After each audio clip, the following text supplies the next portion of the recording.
Hello, good afternoon, FIB student. Hello, good Good afternoon, afternoon. good afternoon, FIB student. Have you seen yesterday's lecture, EVS? Have you seen? Yes or no? Yes, ma'am. Okay. So today I am going to discuss that here you can see. Can you see the slide properly, na? Solid waste management in Mumbai. Now start. The municipal solid waste management encompasses planning, engineering, organization, administration, finance, and legal aspect of the activities associated with the generation, storage, collection, transfer, transport, processing, disposal of municipal solid waste, household garbage, rubbish, street litter, construction debris, sanitation residue, etc. in environmentally compatible manner and adopting the principle of economy, aesthetic, energy and conservation. तो जैसे हम अपनी दापोली की comparison Mumbai से करें तो वहाँ पे मुंबई में पॉपुलेशन ज़्यादा है, ह्यूमन एक्टिविटी ज़्यादा है, यस और नो, यस और नो। Yes, ma'am. हाँ, तो जिसकी वजह से ह्यूमन एक्टिविटी ज़्यादा होती है जहाँ पे हम बोलते हैं कि वेस्ट ज़्यादा जनरेट होता है।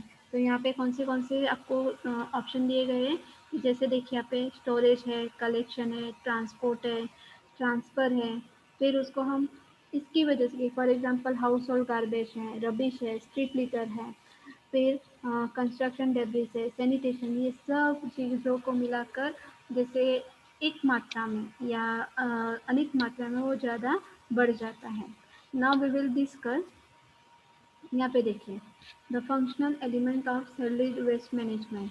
The solid waste management involve 6 functional element. तो कौन से हैं? सबसे पहले यहाँ पे देखिए generation. Generation rates are used to evaluate the reuse and recycling feasibility and the processing and the disposal requirement. कि जनरेशन रेट्स क्या बताता है कि फॉर एग्जांपल कितना हम उसको इस्तेमाल करते हैं, यूज़ करते हैं, रिसाइकल करते हैं और उसका प्रोसेस कैसा है और उसको डिस्पोजल कितना करते हैं, ये है उनके लिए ज़्यादा ज़रूरी बन जाता है। समझ में आ रहा है कि नहीं आ रहा है? समझ में आ रहा है कि नहीं आ रहा है? Yes, ma'am. Then next point is one-side handling, storage or processing. It is necessary to make it is necessary to make on-site preparation of the waste for the reuse, recycle or the disposal. Reuse indicates that the waste is usable in its current form or with only minor modification as the raw material for the other production. कि यहाँ पे क्या बताया गया है कि one side preparation मतलब क्या मीन्स एक ही बार उसका इस्तेमाल किया जाए, रीयूज़ किया जाए, रिसाइकेबल किया जाए और उसका डिस्पोजल हो जाए, तो उसको हम बोलते हैं कि री ऑन साइड हैंडलिंग। उसको एक बार इस्तेमाल करके उसको वापस फेंक सकते हैं, ज़्यादा से ज़्यादा उसको वापस से वापस हम इस्तेमाल नहीं करते हैं, तो ऐसा रॉ मटेरियल प्रोडक्शन के लिए अच्छा है। The recyclable applies to converting the waste on alternative use in the different form, for example plastic bottle and newspaper. तो यहाँ पे फॉर एग्जांपल जो पेपर होते हैं, तो फॉर एग्जांपल उसको रिसाइकेबल करके न्यूज़पेपर में उसका इस्तेमाल किया जाता है। ये जो प्लास्टिक होता है उसको रिसाइकेबल करके उसका एक ही बार प्लास्टिक बॉटल बनाया जाता है, फिर वापस करके उसका इस्तेमाल नहीं कर सकते। समझ में आ रहा है ना? समझ में आ रहा है ना? यस और no? Yes, ma'am. Okay. Then next point is collection. This is physical gathering of the waste may vary from the garbage collection from the homes to the collection of the toxic chemical waste from the industries. तो ये जो हम बोलते हैं कि for physical gathering के जैसे rag pickers होते हैं कि जो हम आपने देखा होगा कि रास्ते पे चलते हुए रैक पिकर्स मीन्स जो कूड़ा कचरा उठाते हैं, तो हर जगह से क्या करते हैं, गार्बेज कलेक्ट करते हैं। तो हाउस होल्ड गार्बेज से लेके जो म्यूनिसिपल गार्बेज होता है या हम बोलते हैं कि स्ट्रीट लिटर होता है, वो सब कुछ इकट्ठा करते हैं कि जिसमें इंडस्ट्रीज का भी कचरा कचरा कूड़ा उसमें पड़ा होता है, सब टाइप का कचरा उसमें आ जाता है। Then next point is transfer and transport. Consolidation of the collect waste from the bulk transport to the processing and the disposal facilities. तो कंसोलिडेशन मतलब क्या है? तो कंसोलिडेशन मीन्स उसको अलग करना, कि फॉर एग्जांपल जो कलेक्ट किया है उसमें से अलग अलग करके उसका, फॉर एग्जांपल प्लास्टिक अलग है, फिर उसका हम बोलते हैं कि जो मेटल होता है वो अलग है, फिर उसका बोलते हैं कि दूसरा कुछ और है, पेपर है तो उसको अलग कर दिया है। तो उसको हम जो प्रोसेस होती है उसको हम बोलते हैं कि प्रोसेस होती है कि उसको अलग करने की या उसको डिस्पोजल करने की, तो उसके हम क्या बोलते हैं? Transfer and transport. The next point is processing and recovery. It includes the activities employed to allow the recovery of the waste as raw material or as energy and the preparation of the waste for the disposal. तो यहाँ पे आपको क्या बताया गया है कि जो रॉ मटेरियल होता है, कि जो एक बार इस्तेमाल करके उसका जो हम बोलते हैं कि रॉ मटेरियल तैयार किया जाता है, उसकी जो एनर्जी स्टार्ट क्रिएट होती है, उसका जो प्रिपरेशन किया जाता है, फिर उसको वापस किस तरह से डिस्पोजल करना है, ये उसमें ज़्यादा ध्यान देना चाहिए। Processing and recovery, for example हमारी जो ह्यूमन बॉडी थी, फॉर एग्जांपल जैसे जब तक हम जीते हैं तो सब कुछ हमारी बॉडी में ठीक से चल रहा था, लेकिन एक बार इंसान गुजर जाने के बाद उस डेड बॉडी को हम ज़्यादातर घर में रखते हैं, उस डेड बॉडी को हम ज़्यादातर घर में रखते हैं, यस और नो? नो मैम, नहीं। नो, नहीं रखते। क्यों? उसको ज़्यादा से ज़्यादा फ्यूनरल सिस्टम में उसको हम जला देने के लिए, या हम उसको हम बोलते हैं कि दफन करने के लिए उसको घर से बाहर निकाल देते हैं। So that is the thing. कोई भी जो प्रोसेस होती है, जब तक वो काम करता है रॉ मटेरियल की तरह, फिर उसके बाद उसका डिस्पोजल करना ज़रूरी बन जाता है। Then disposal, incineration and landfilling are the two common disposal alternatives for the reusable and the non recyclable waste. तो इंसिनरेशन और लैंड फिलिंग ये दो कॉमन मेथड है। तो फॉर एग्जांपल जैसे हम बोलते हैं कि कुछ चीज़ें होती है कि जो हम ज़मीन में गाड़ देते हैं, या उसको हम बोलते हैं कि फिर जला देते हैं। तो that are the two common things और common ways for the disposal activities. समझ में आया? समझ में आया? यस और नो? समझ में आया? हाँ या ना? मैम परत सांगा एकदा. Just minute. डिस्पोजल मतलब क्या? डिस्पोजल मतलब क्या? डिस्पोजल मतलब क्या? आप मुझे बताइए, डिस्पोजल मतलब क्या? डिस्पोजल को हम क्या बोलते हैं? मराठी में क्या बोलते हैं उसको? मराठी हम क्या बोलते हैं उसको? डिस्पोजल। डिस विल्हेवाट लावणे. और हिंदी में उसको क्या बोलते हैं हम लोग? क्या बोलते हैं?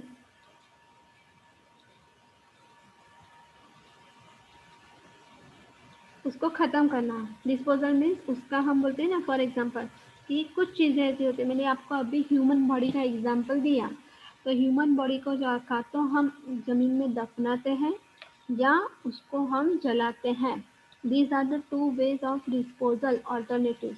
ये ह्यूमन बॉडी की बात हुई, लेकिन कुछ चीज़ें होती है कि फॉर एग्जांपल जैसे हम बोलते हैं कि ई वेस्ट होता है, जो इलेक्ट्रॉनिक मशीन्स होते हैं ना, इलेक्ट्रॉनिक मशीन्स का जो हम बोलतो त्याला सरळ भाषेत म्हणायचं असेल तर भंगार आपण म्हणतो की नाही? आपल्या घरात भंगार वगैरे असतं की नाही? भंगारच्या वस्तू असतात की नाही? आलं लक्षात? हॅलो? Yes ma'am. हां, त्या भंगारच्या वस्तू असतात ना, तर त्याला जमिनीत हे गाडूही शकत नाही आणि त्याला जाळूही शकत नाही. जाळू शकतो का? त्या मेटलला आपण जाळू शकतो का? किंवा जाळलं तर चालेल का? No ma'am. नाही. मग त्याचा डिस्पोजल कसा करणार? किंवा त्याला आपण मॉडिफाय कसं करणार? तर त्याला फॉर एक्झाम्पल जसं सोनं असतं, की सोन्याला आपण म्हणतो जितकं आपण वितळवतो, बराबर? किंवा जितना उसको हम पिघलाते हैं, उतना वो शेप रेडी होता है। एम आई राइट?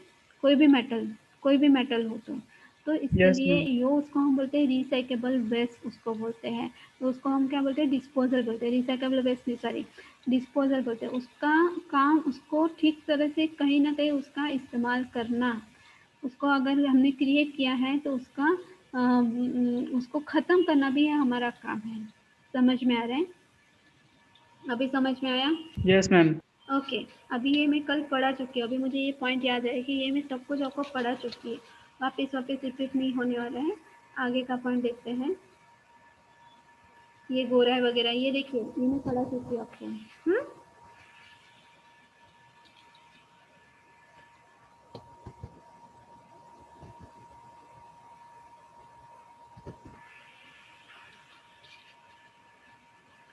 यहाँ पे थे अभी, action plan for solid waste management, ये नया क्वेश्चन है। तो considering the problem of solid waste management in Mumbai as the guidelines from the Supreme Court of India has summarized in the following chart। तो ये देखिए आपको chart दिखाई दे रहा है, चार्ट दिखाई दे रहा है, यस और नो? Yes, ma'am. हाँ, यहाँ पे देखिए पहले चार्ट में, यहाँ पे देखिए house hold, shop and establishment. Establishment means construction. House hold का कचरा होता है, शॉप्स का जो कचरा होता है, एस्टेब्लिशमेंट कंस्ट्रक्शन होता है। फिर उसको कितने पार्ट में डिवाइड किया गया है? 4 पार्ट में। Organic means food waste, domestic means hazardous waste, then recyclable waste, and चौथा है sleet and construction demolition waste. Okay, उसको भी वापस ये जो 3 4 है उसको 3 में डिवाइड किया गया है। तो ऑर्गेनिक फूड जैसे वेस्ट हम कर देते हैं, फॉर एग्जांपल फूड की बात किया था मैंने आपको, शादी का बात किया था, डेली लाइफ का बात किया था, तो dispose it in the hard cart tricycle, then special bin, then hand over the rag picker. Okay, recyclable waste होता है उसको हम क्या करते हैं, रैक पिकर को दे देते हैं, या वो खुद ढूंढते ढूंढते कहीं ना कहीं पहुंच जाता है। Then next point is temporary waste, secure landfill, then NGO, cooperative and middleman traders, then ये देखिए यहाँ पे ये जो silt and constructive demolition waste है, तो फिर लो लाइंग एरिया और use cover material at landfill, तो उसको दफनाया जाता है। Okay, then next point is compost plant and wholesaler. ये सब कुछ उसका कहीं ना कहीं उसका इस्तेमाल किया जाता है, एक हैंड से दूसरे हैंड तक चला जाता है। ये पूरा चार्ट देखेंगे तो आपको समझ में आएगा, मैं आगे का पढ़ के बताते तो आपको जल्दी से समझ में आएगा। देखिए, several attempts are underway to improve the management of the solid waste. Deliberation on the administrative, technical, financial, legal issues are considered for the feasible means of waste management। तो आपको यहाँ पे क्या कौन सी टेक्निक अपनाई जाती है कि for example deliberation on administrative way, technical way, financial और लीगल इश्यूज को लेके जितना भी हम बोलते हैं कि ये जो वेस्ट जनरेट करते हैं तो उसके लिए उसका डिस्पोजल करना ज़रूरी है। यहाँ पे देखते हैं आगे, the national environment engineering research institute, उसको हम क्या बोलते हैं, NERI, on the behalf of Ministry of Urban Affairs, published manual on the municipal solid waste management rules under the Environmental Protection Act by the coordinated efforts by municipal agencies, the Ministry of Environment and Forest of India, Central Pollution control board and state pollution control board. तो ये हम बोलते हैं कि state pollution control board, central pollution control board, ministry of India, फिर ministry of environment and forest India, फिर government, इस सब कुछ ये सब लोग इकट्ठा होके काम करते हैं और वेस्ट डिस्पोजल करना कोई एक कमेटी का काम नहीं है। The recommendation of the expert committee constituted by the Supreme Court of India issues the direction which country is moving towards the improvement of the municipal solid waste management। तो यहाँ पे क्या बताया गया है कि सुप्रीम कोर्ट ने आदेश दिया है कि ये जब हम वेस्ट मैनेजमेंट की बात करते हैं तो उन्होंने एक आदेश दिया है, इंडिया के सुप्रीम कोर्ट ने एक आदेश दिया है कि म्यूनिसिपल सॉलिड वेस्ट मैनेजमेंट करने वाली कौन सी कंट्री है या कौन से डायरेक्शन में वो जा रहे हैं कि कौन से मेथड वो यूटिलाइज कर रहे हैं। समझ में आ रहे हैं? समझ में आ रहे हैं? यस और नो? Yes, ma'am.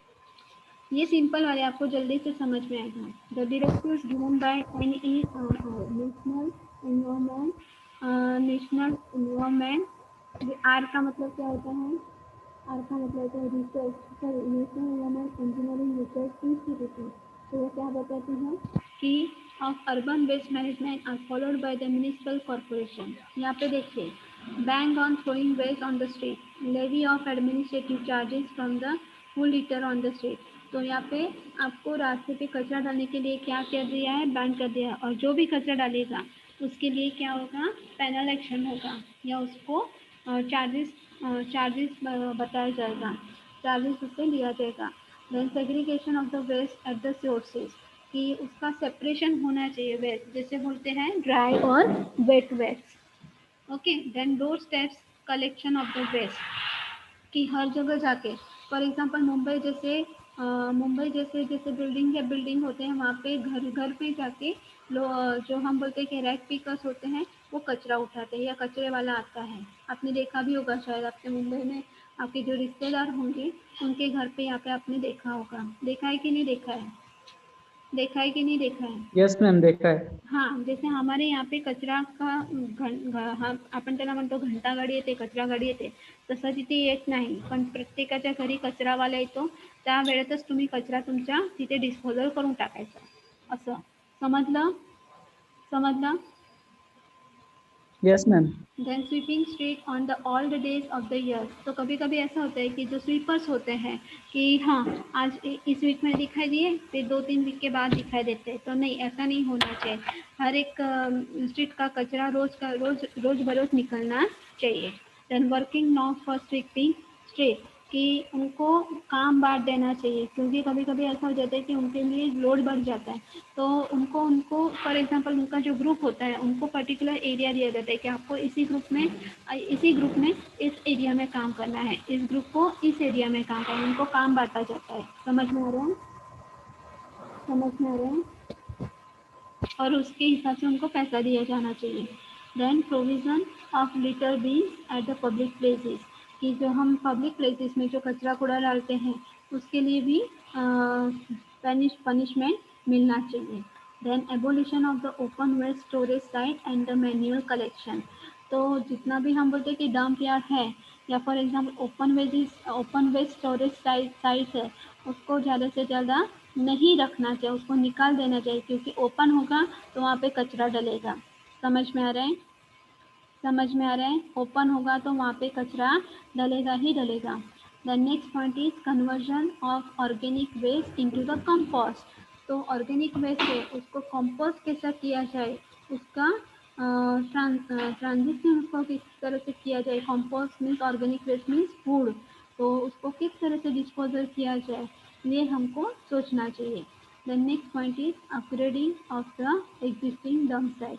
तो जितना भी डंप साइट बढ़ रहा है उसको अपग्रेड नहीं करना चाहिए। Upgrading of the existing dump site जितनी भी है उसको कम करना चाहिए। Then siting and construction and operation of the sanitary landfill कि जब हम बात करते हैं, just minute, siting construction and operation sanitary of landfill कि हम कंस्ट्रक्शन की जब बात करते हैं, सैनिटरी लैंडफिल्स की बात करते हैं, तो उसका ठीक तरह से हम बोलते हैं कि डिस्पोजल होना चाहिए। And the public awareness strategy, हर एक इंसान में मुझे गंदगी नहीं फैलानी है, मुझे स्वच्छता रखनी है, स्वच्छता अभियान में जुड़ना है, तो अपने हिसाब से अपना क्लीनलीनेस रखना चाहिए। कि फॉर एग्जांपल आपने बहुत सारे लोगों को ऐसे चलते हुए देखा होगा कि चलते चलते थूकते हैं, कहीं पे भी थूक देते हैं, कहीं पे भी पेशाब के लिए खड़े हो जाते हैं, तो इस तरह से गंदगी फैलती है, तो वो थोड़ा सा बैंड होना चाहिए। समझा? Do understand?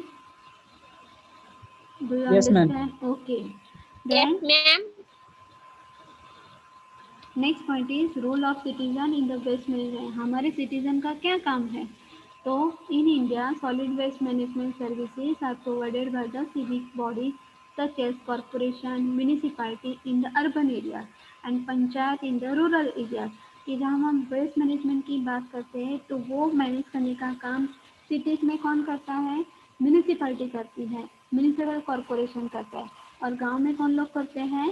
पंचायत करती है। तो आपने बहुत सारे बच्चों को या बहुत सारे लोगों को ऐसा देखा होगा कि थोड़ा सा भी फॉर एग्जांपल कचरा कूड़ा हो तो डाल देते हैं, फिर बच्चों को सलाह देते हैं यहाँ पे मत डालो, और खुद करते हैं तो चलता है, लेकिन जब दूसरे लोग करते हैं तो उनको लिए वो गुनाह बन जाता है। तो ऐसा नहीं करना चाहिए। We increasing the increasing population and the standard of living day by day, solid waste generate both the urban and rural areas in increasing, with decreasing amount of the total solid waste generated by the citizen day by day. Waste disposal problems are also increasing. That first, because of the non-availability of the open space within the shortest distance from the cities, and secondary and increasing the cost of disposal of solid waste. तो क्या होता है कि जैसे जैसे अपनी lifestyle बढ़ती जाती है, आपका स्टैंडर्ड ऑफ लिविंग, खाने पीने का ढंग या सब कुछ जो आपकी स्टैंडर्ड ऑफ लिविंग बढ़ती जाती है, तो उससे क्या होता है, वेस्ट ज़्यादा जनरेट होता है, तो उसको डिस्पोजल करना मुश्किल हो जाता है। Then transportation of the waste is another problem because of increasing number of vehicles and increasing cost of maintenance. कि जितना हम बोलते हैं ना कि ट्रांसपोर्टेशन ऑफ वेस्ट इतना एक अलग ही प्रॉब्लम है। इसकी वजह से नंबर ऑफ व्हीकल्स बढ़ते जाते हैं और इसकी वजह से उसको मेंटेन करना, उसकी कॉस्ट को मेंटेन करना वो ज़्यादा मुश्किल हो जाता है। In order to reduce the pressure on civic bodies to reduce the cost of disposal of waste and pollution. Every citizen in urban areas as well as the rural area should shoulder the responsibility in managing solid waste disposal. तो हर एक जो नागरिक है उसकी जिम्मेदारी है कि waste management के काम में उसका योगदान दे। Then first point is avoid littering at the public places to keep your city and beaches clean. आप क्या करेंगे मुझे बताइए, पब्लिक प्लेसेस पे आप क्या कर सकते हैं, क्लीनलीनेस में आपका कैसे आपका योगदान दे सकते हैं, क्लीनलीनेस में हम अपने पब्लिक प्लेसेस में कैसे योगदान दे सकते हैं। सुन रहे हैं? Do you listen? Do you listen? Yes ma'am. Cleanliness में पहले आप तो खुद कचरा नहीं फैलाएंगे खुद कचरा नहीं फैलाएंगे और आप। बाकियों को भी कचरा डालने से मना कर देंगे। ओके, दूसरा हम क्या करते हैं, जैसे हम बोलते हैं कि पब्लिक प्लेसेस यहाँ पे हम बोलते हैं कि वॉशरूम्स होते हैं ना, टॉयलेट बाथरूम्स वगैरह होते हैं, तो पहले अपना खुद क्लीन रखेंगे और दूसरों को भी क्लीन करवाएंगे। कुछ लोगों को आदत होती है, जैसे फॉर एग्जांपल जैसे आपको मैंने पिछले सेमेस्टर में बताया था कि जब भी हम बस स्टैंड पे या ट्रेन में या पब्लिक प्लेसेस पे जब हम जाते हैं तो लोग इतनी गंदगी फैलाते हैं कि पूछो मत। कि फॉर एग्जांपल वहाँ पे खड़े रहना घंटों तक लोगों के लिए मुश्किल हो जाता है, फिर भी मजबूरी में लोगों को वहाँ पे खड़ा रहना पड़ता है ना। खड़ा रहना पड़ता है कि नहीं पड़ता है, यस मैम। बस की वेट करने के लिए, या हम बोलते हैं कि ट्रेन की वेट करने के लिए। फॉर एग्जांपल जो ट्रेन में सफ़र करते हैं, तो फॉर एग्जांपल जैसे हम बोलते हैं कि शताब्दी हो या कर्णावती हो या कुछ भी, तो कुछ अभी तो ट्रेन में साइड में ऐसे आपको बैग दिया जाता है, या मोस्ट प्रोबेबली जो हम बोलते हैं टूरिस्ट होते हैं या पैसेंजर्स होते हैं, तो कुछ खाने के बाद जो रेपर्स होते हैं वो सीट के नीचे ही डाल देते हैं। तो उसके बाद जो हम बोलते हैं कि जब ट्रेन का टाइम होता है, ट्रेन वक्त पे पहुंच जाती है स्टेशन पे, तो क्या करता है, एक स्वीपर्स होता है जो पूरा का पूरा कचरा साफ करता है, ट्रेन के सब मुसाफिर निकल जाने के बाद वो साफ कर देता है। पर लेकिन हमारी जिम्मेदारी है कि वहाँ पे ऑलरेडी आपको जब बैग दिया गया है तो बैग में कचरा फेंका जाए। The next point is collect the biological degradable and non-degradable waste in the separate dustbin using color coded bin. कि जो बायोलॉजिकल हम बोलते हैं बायोलॉजिकल वेस्ट है, तो डिग्रेडेबल और नॉन डिग्रेडेबल, जैसे हम बोलते हैं कि कुछ शार्प ऑब्जेक्ट, जैसे मैंने आपको कल बताया था, शार्प ऑब्जेक्ट होते हैं या ड्राई या वेट जो वेस्ट होता है उसको क्या करना चाहिए, अलग अलग फेंकना चाहिए। In the big cooperative housing societies, kitchen waste, leftover food, leaf litter, and biodegradable waste could be recyclable as compost in the compost pit. If then problem of the space, then composting can be done in the large flower pots. In rural areas, same the waste can be used as a raw material in the biogas plant. तो यहाँ पे क्या लिखा है कि जैसे जैसे housing cooperative societies में जो किचन वेस्ट होता है, कि हम बोलते हैं फॉर एग्जांपल वेजिटेबल स्पिल्स होते हैं, उसके जो लीफ होते हैं वो अलग डालने चाहिए, और जो लीफ लिटर होता है उसको अलग करना चाहिए, जिसकी वजह से उसको कंपोस्ट किया जाता है और कंपोस्ट पीट में उसको डाला जाता है। अगर उनके लिए प्रॉब्लम है, if them the problem of space, then composition can be done in the larger flower pots होते हैं ना बड़े बड़े, उसमें डाल देना चाहिए, जिसकी वजह से वो कंपोस्ट में चला जाता है। समझा? और वो जो कंपोस्ट मीन्स हम बोलते हैं कि जो वेस्ट होता है वो बायोगैस प्लांट में यूजेबल होता है। समझा? पॉइंट समझा? Do you understand? Yes, ma'am.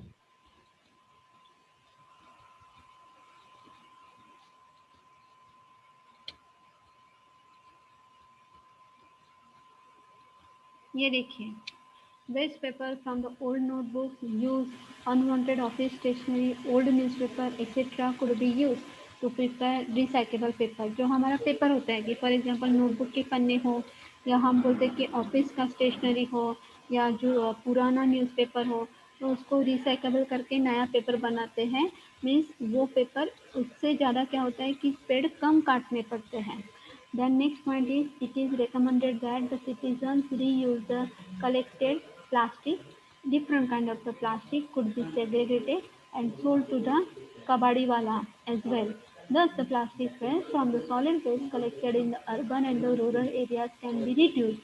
तो यहाँ पे क्या बताया गया है कि जितना प्लास्टिक हम बोलते कि रेड पिकर्स कलेक्ट करते हैं ना, तो उसके बाद उसको सेपरेट करना चाहिए और उसको कबाड़ी वाले को देना चाहिए।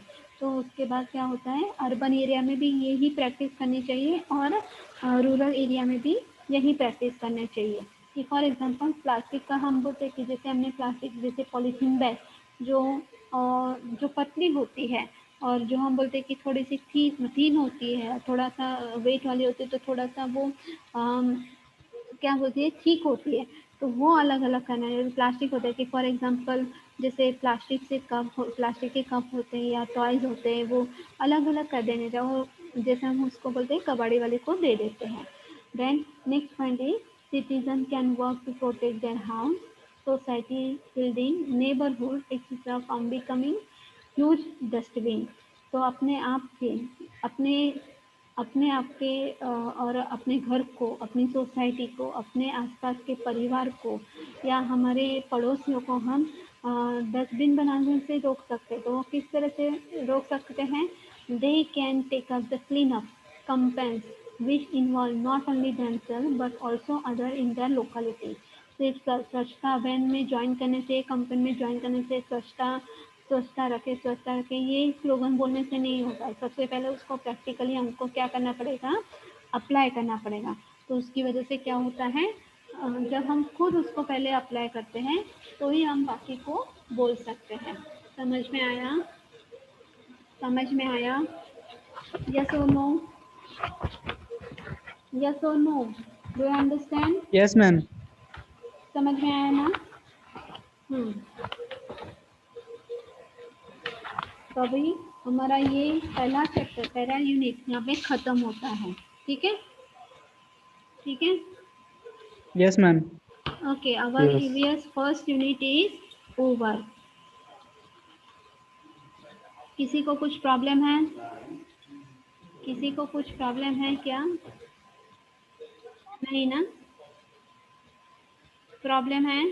आपका फर्स्ट सेमेस्टर से जो आपका ईवीएस था उससे यह सेकंड सेमेस्टर वाला जो ईवीएस है बहुत ही इजी है, जल्दी से समझ में आएगा।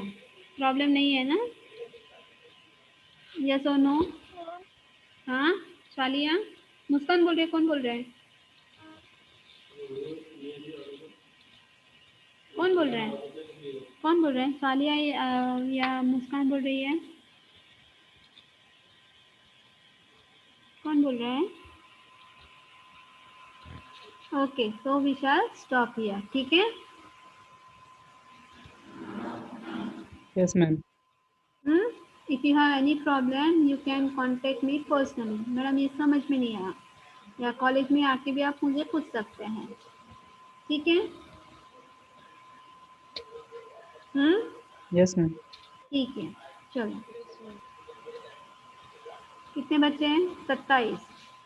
27 बच्चों की लगेगी अटेंडेंस।